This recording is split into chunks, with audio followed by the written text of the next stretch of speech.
In last Tuesday's video, I took you with me to Bay City, Michigan, to the largest antique store in Michigan.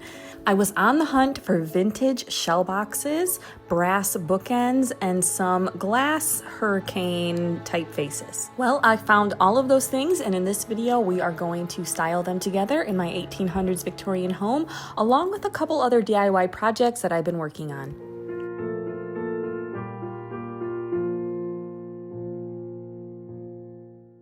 Here is my small haul from last week's antique shopping in Bay City, and I found everything that was on my list. So that rarely happens, but rarely do I actually make a list, so maybe that made a difference. But I grabbed this gorgeous vintage shell box for $18. I want to start collecting these. I just think they're so charming. I love the natural element with the shells and just all the texture that they add. So a little bit of storage. And this one was in really good shape. I also grabbed this tiny little shell box. It almost looks like it could be a little sister or something to the other one, but this one was $6.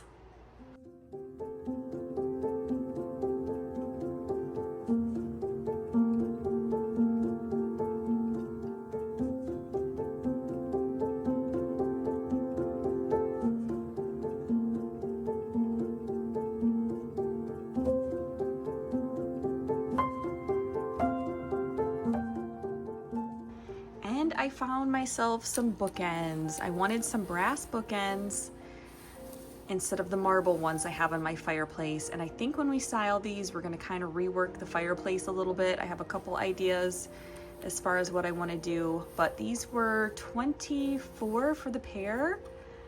And they've got sailboats on there, which is nice. Here is a before of the fireplace. I just took the bunting flag down that I had up. So I think we can rework this a little bit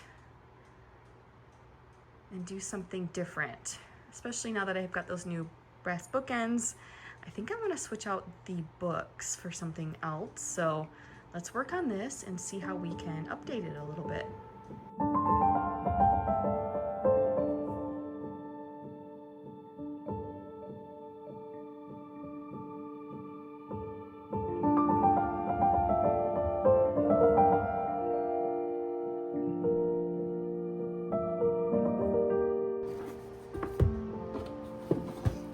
In here is where I keep my vintage book collection, or a lot of it I should say.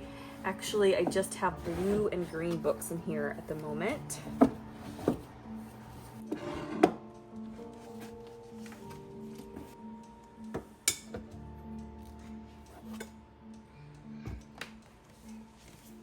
So what I was thinking is that I want to do more neutral books up on the fireplace instead of the green.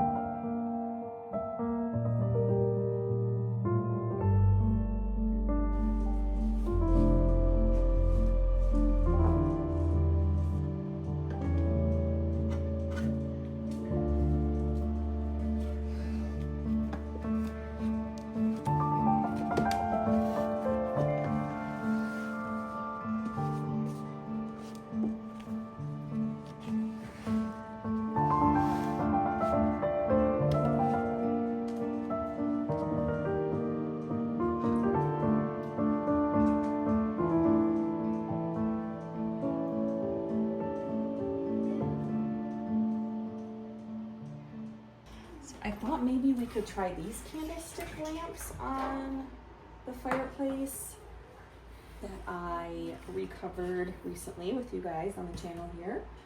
Let's see how these look up there.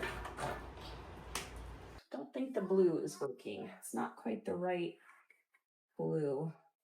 Cute, but I think the blue is throwing me off a little bit. And I don't know what I would do with those cords to hide those cords.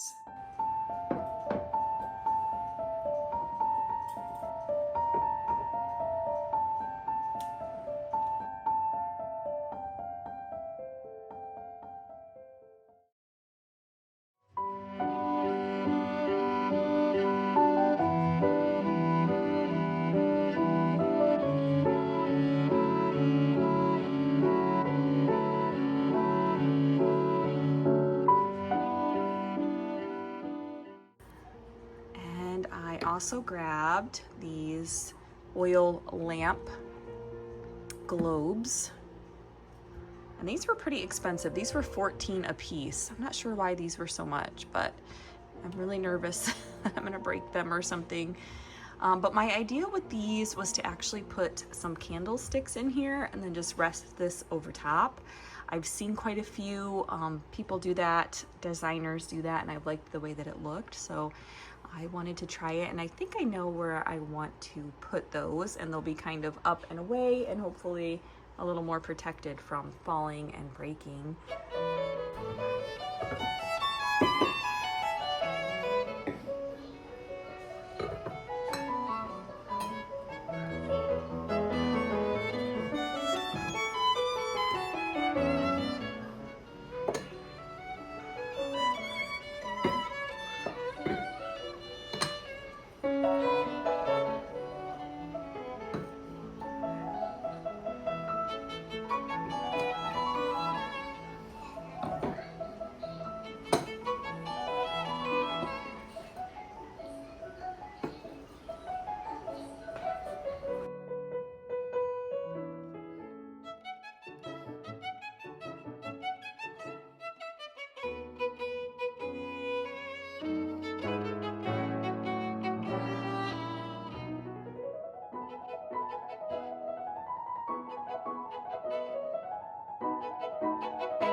Here's a little lampshade project that I worked on to give this lamp a little bit more flair and kind of help tie it into the rest of my decor.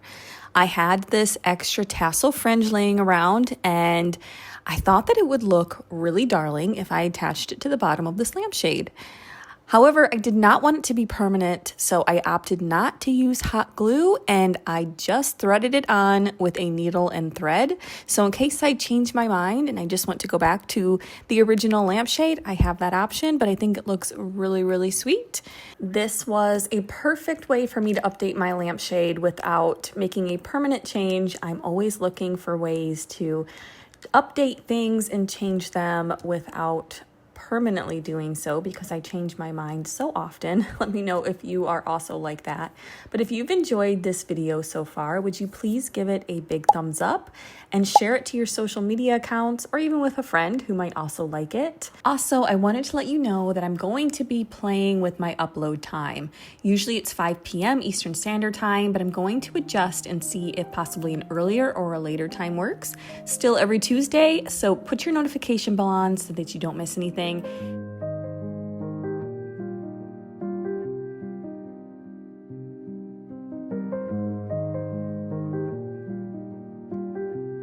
I don't have much footage of this next project. I still wanted to show you what we did. I had this extra fabric that I got from a yard sale. I really love the fabric, and I just could see it on my ottoman.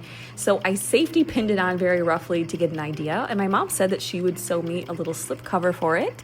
So she did, and we were able to kind of work with the little bit of fabric that I had. Now I have a slip cover to go over my ottoman, and I can change it out. And I'm hoping to make some more slip covers for my ottoman when I feel like changing things for the seasons like I often do.